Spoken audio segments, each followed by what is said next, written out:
Hello, everybody, and welcome to another episode of the Sofa Series Artist Spotlight. Today with me is Basso Profundo, Walter DuMelle, sheltering in place in Point Loma. Hey. Yes, ma'am. How are you doing? You know. Yeah.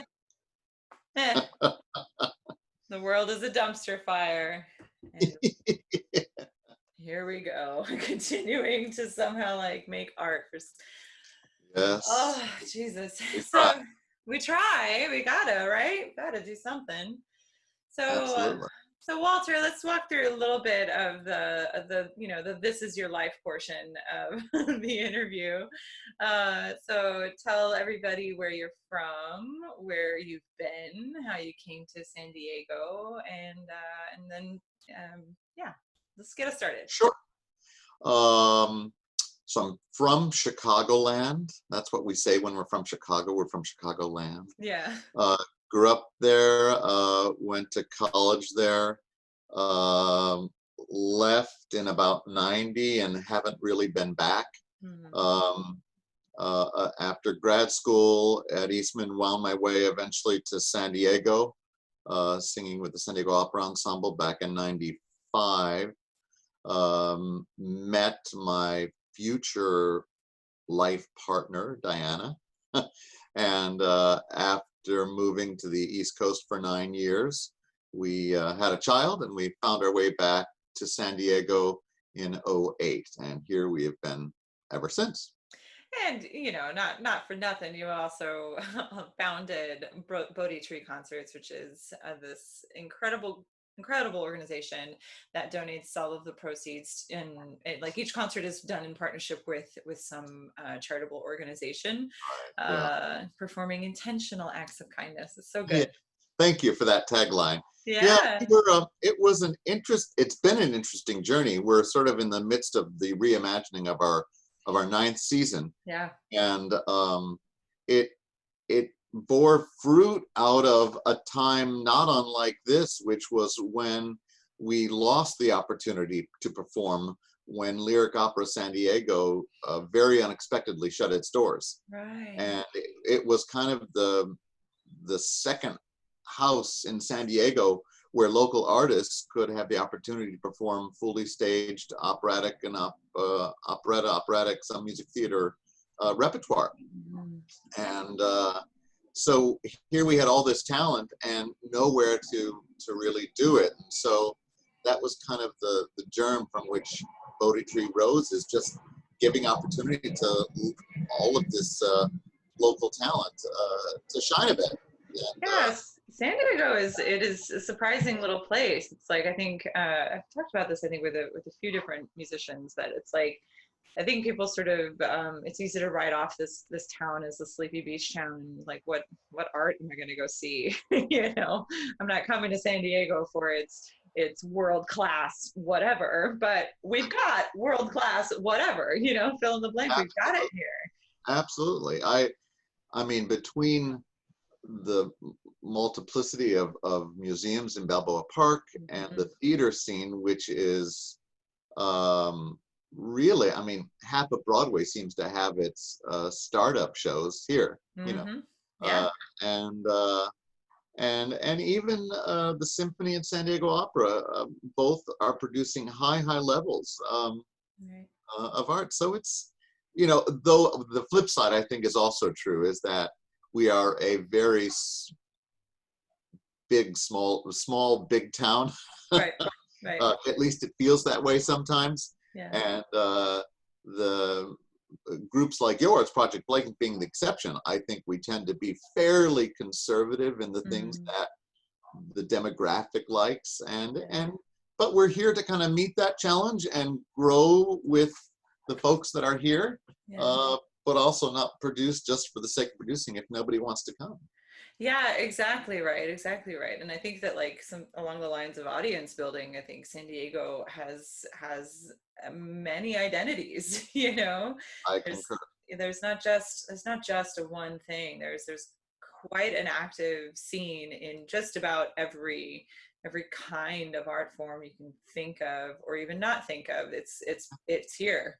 And I was really impressed with the growth of the Fringe Festival Right. for the first 5 or 6 years, and unfortunately this year it's all on hiatus, like the rest of us. Right. But it found a niche, and Bodhi Tree was able to actually kind of it wasn't in the plans, but we found this little niche audience there where we were producing small chamber pieces, and though the audiences were small, they ended up being some of our most lauded and asked for repertoire, genre, whatever. Yeah, yeah. And like it's also a place for you where Bodhi Tree can kind of flex its weirder muscles, you know? Absolutely. You know, so that's a great little segue. Let's talk about your introduction to the Eight Songs for Mad King. Oh, How did that piece come across oh your table? gosh, when we're in school, especially when you're at like a music school and you see library shelves filled with scores that you only could imagine owning, right? And Mm, this is 30 plus years ago, in my case. And so what do you do but you borrow and copy the heck out of yep, everything? yep. So for about 30 plus years, I had a spiral bound copy of Eight Songs for Mad King, a coffee stained, on my shelf. And I'd listened to the original recordings and Yeah. said, oh, this is something I could do someday. Yeah. But you never really, those are quirky enough pieces that the chance of that happening is rare. But Fringe Festival presented itself in a way that it seemed like a good commingling. And we had a dedicated underwriter for the show, and that really helps, Mhm, just to be able to say, let's do this and do it right.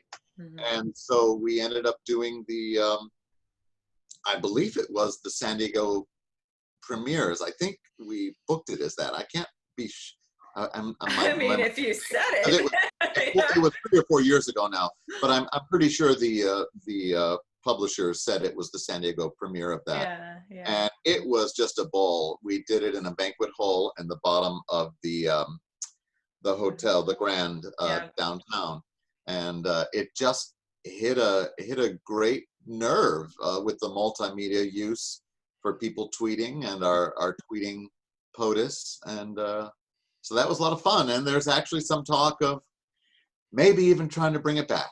We'll Yeah. Let's reimagined, and not with people around, but with the likes of a cell phone. Um, Sorry, this my interview cell is phone over. Unprofessional, Walter.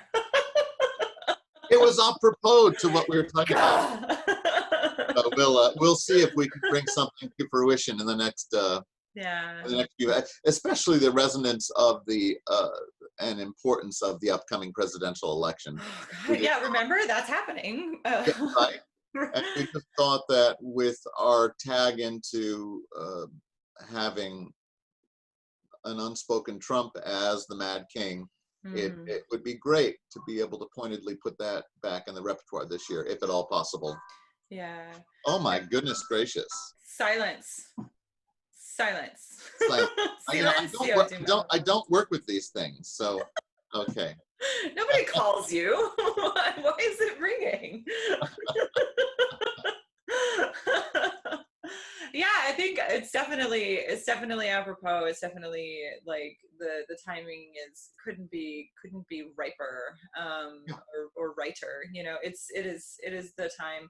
But I think what is like, so the piece for me, it's like, so it's a song cycle that is kind of, I don't know that it's overt like he says it in the notes that it is about King George, but it is about King George. Yeah. That he was loony and he loved birds. He kept birds and for his pets and sang to them. And so, but like what is interesting is that it's not like it's making a joke of madness, Oh, and it's rare to have. First of all, it's rare to have a mad scene for a male character in opera. There's like yeah. thousands of problematic portrayals of madness, of sopranos draped in their beautiful whites covered in blood, floating down the stairs singing exquisite high notes. It's just Yeah. like blah. But in this one, it goes there, it goes into the ugly, it goes Absolutely. into the real like depth of of madness, and just the heavy weight of it all, the burden of madness. It's really, Well, and you're not as the actor in the role, you can't be too self-aware of that, right, obviously, right, and still deliver the the dramaturgy yeah, appropriately. yeah, But you as an actor, knowing you're doing that, I did find myself checking a certain amount of that emotional connection at the door, not mm, only before walking on into the play space, but at moments during the evening, especially at times of shouting or where you're just digging up this internal angst, which is on the page mm. as it was composed. You kind of you have to step back a couple of ticks sometimes just to get through the evening. Right, And yeah, because I it's had, like it's a voice beater upper, you know. oh, It, it is not kind to the singer.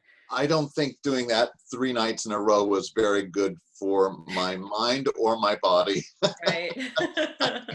A day off with some heavy Yeah. hydration would have been good in between each performance. Yeah. Yeah, of course. I mean, there's a reason why operas aren't scheduled back to back to back. The Right, poor body needs time to recoup, right. Yeah. to, yeah, to hydrate, really. But it's also like, I don't know, it even in choosing.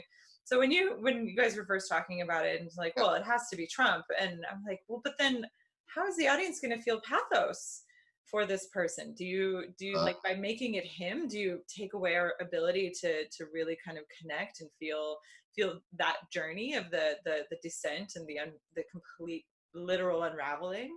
oh, But I think it was done pretty successfully. So I don't know. What do yeah, you consider it's that? interesting. You probably feel more empathetic when it is somebody in the past. Right. When it's not somebody you have a personal sort of emotional connection to right here, right now. Right. Um, but all the more intriguing that people can look at it as something that's current and relevant and happening in front of their face. Yeah. And I guess turn on the news cycle. Are we emotionally connected to what Trump is tweeting today? Yeah, yeah. Unless we have the strength to just turn it all off, we are connected to the reality of the here and now with our leader. And Let's air quote that, please. oh, I know. I'm sorry. I'm sorry. Yeah, Yeah. we're not saying what leader. Uh, God. yeah. Yeah. Yeah. So I don't know.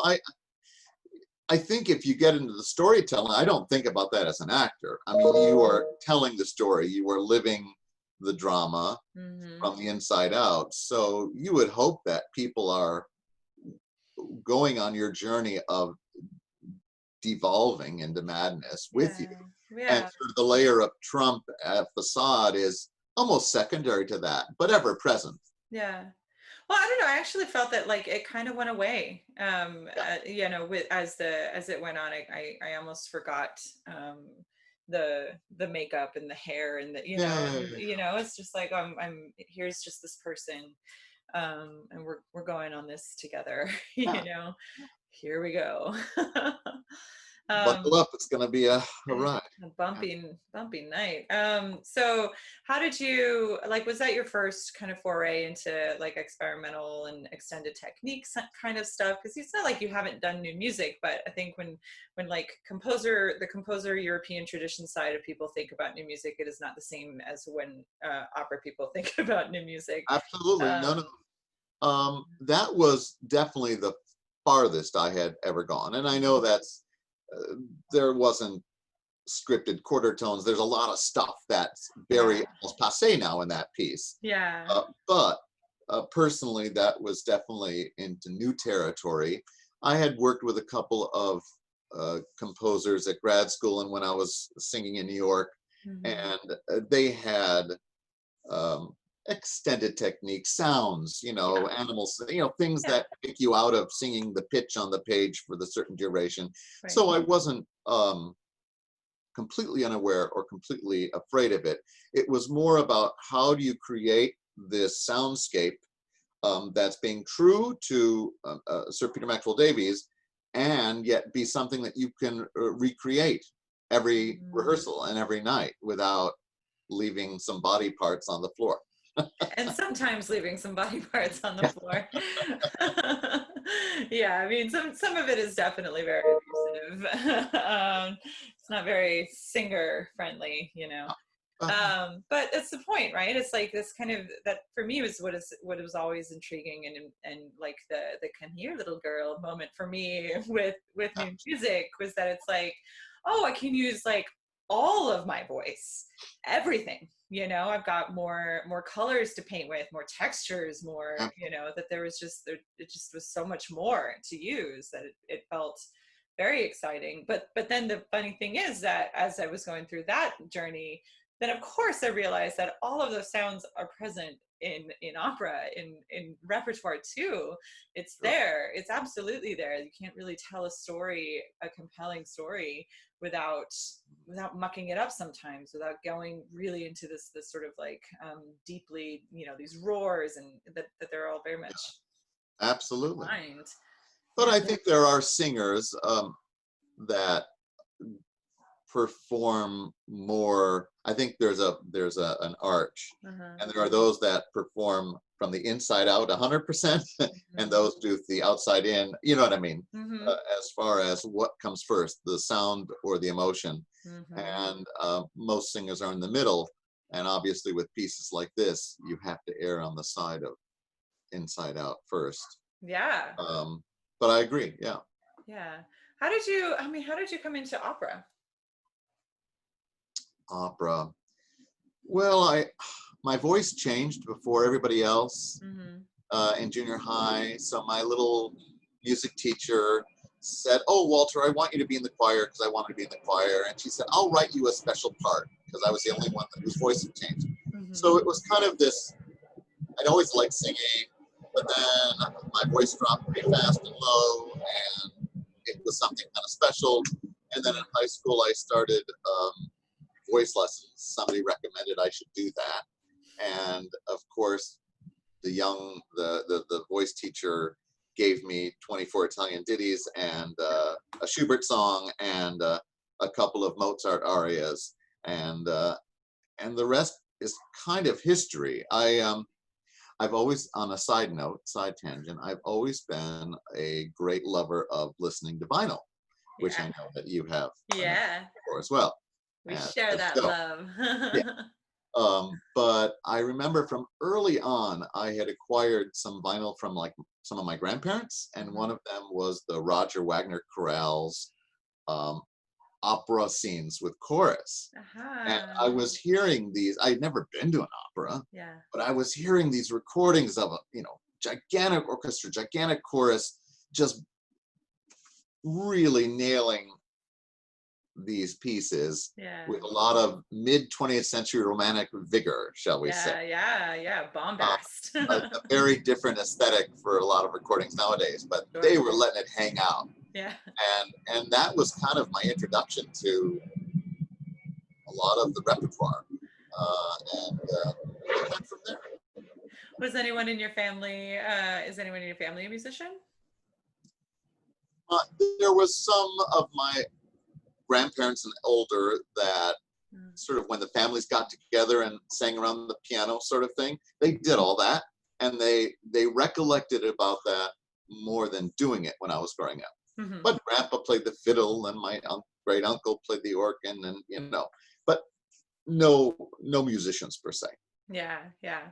So that's like fascinating. Like it's the same on my side. I mean, my parents are in a rock band, so I'm like the black sheep who went into classical music. I don't know how, and it's like the same thing. It's like a teacher told me to, like, hey, you sounds like you could probably do this. You should really consider it. It's like, okay, sure. What else am I gonna do? Go major in math? I don't know. So what have been your I guess your favorite roles to put together? Oh goodness, that's hard. there have been things what have I enjoyed doing? I had a, I had a lot of fun doing Daughter of the Regiment, Mm. Sulpice. Um, I I had a lot of fun. I've done Bohème a few times.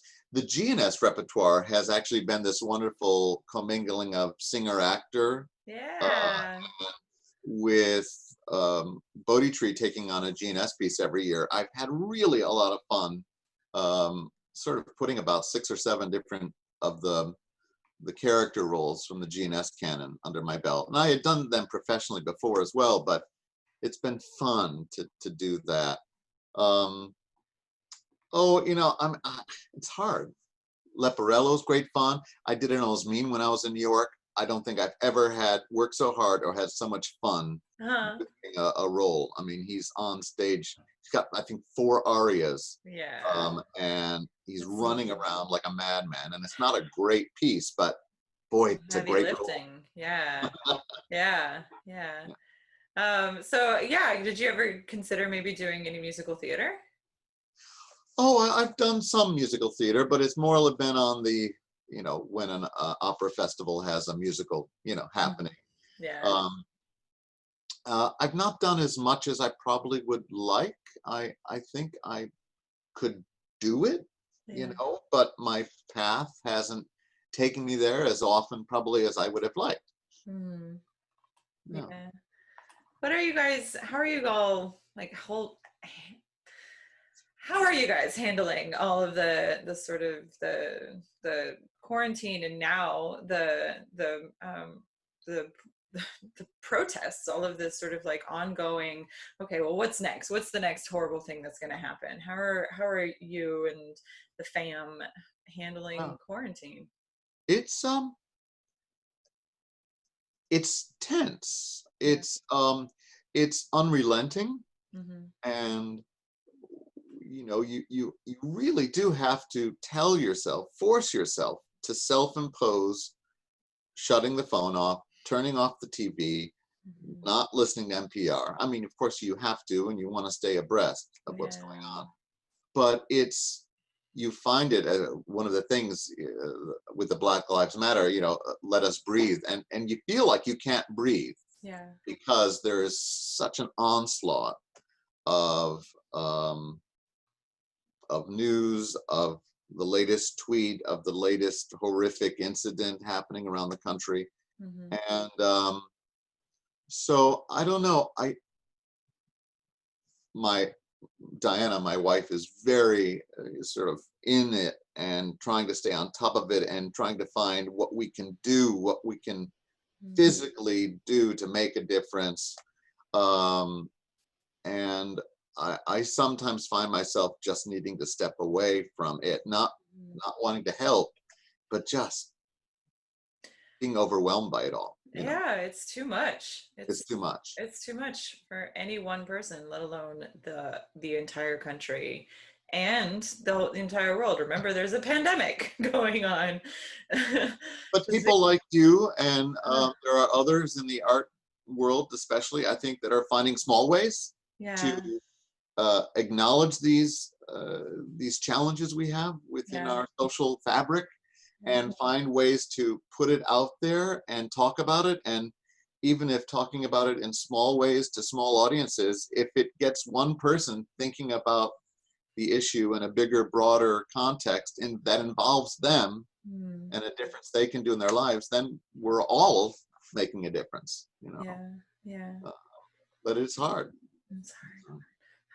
How is Bodhi Tree like? Maybe you can't really talk about this publicly, but how are you guys rethinking seasons? Because Yeah, singing is unfortunately, I feels like it's going to be the last thing that we're going to be able to do in person it is for some time. a little scary. Yeah. So you were involved with our Schubertiad reimagining in Mm, May, mm, and we are looking to do things like that. We will the rest of our season is going to be all digital, so mhm. we'll have no live in-house performances. Yeah. We've made that, our board made that decision. but we are going to reimagine the Gilbert and Sullivan piece in September. Our Music in the Calle, which is a street festival, a free street festival in City Heights, we've been given the okay from the city Arts Commission that helps underwrite that, that we can do pop-up Music in the Calle events. Great. Where we will go to, I thought I turned you off. Damn it. I really did. You're not that old, Walter. Come on. be better. No, we're going to actually do little pop-up performances with no more than 2 performers and a microphone, and go to an old folks home or a hospital, or and basically kind of come in, plug in an amplifier, do a half-hour thing, and get out, and do it safely distanced, and just kind of reimagine giving free music to the community that way. Yeah. Oh, that's great. That's good. Yeah. That's good. Yeah. And then our, again, back to our mission, it is partnering with other charitable causes, but equally as important has always been to hire local performers, local artists. And so if we can, give a little half-hour gig to somebody and throw them a little money, is better than nothing, and everybody's able to do their craft, and like you say, hopefully make the difference in our little way. I know. All right, I'm gonna stop right now. And that's good. I'm gonna look at this phone, and I'm going to pull down my ringtone and move it to the left. Now, 4 of these calls have been from the same person, and I know what she's having issues with. But I can respond. She's gonna have to wait. It's time to bring the game. Yeah. Is there an emoji for like 1 second? I'll have to ask my son. He is the emoji king. I don't do emoji. Well, Walter, thank you. Thank you so much for taking the time to chat with me. I really appreciate it. Thank you for singing on that Beethoven. So that quartet is Beethoven's good stuff. That is so good. Fidelio rocks my world. It's so good. Yeah. And so, I mean, I just think we have to stay in touch with each other, stay connected. This is great. I stay connected to listening to music while I'm doing mundane things. Today I listened to this Hungarian bass baritone that I never really knew, Melis Georgi. Ooh, and he's this amazing bass baritone that's got dozens of recordings, most of them doing the operatic canon, but all translated into Hungarian. Oh, cool. And so to see these classic Italian masterpieces being done in Hungarian, Eva Marton joins him for a duet from a Verdi Trovatore, I think, something like that. But she's Hungarian, so it was kind of fun. That's my listening for the day. That's great. That and spirituals. We had a great concert back in 2014 where we had Michael Morgan and Ken Anderson and the Martin Luther King Choir.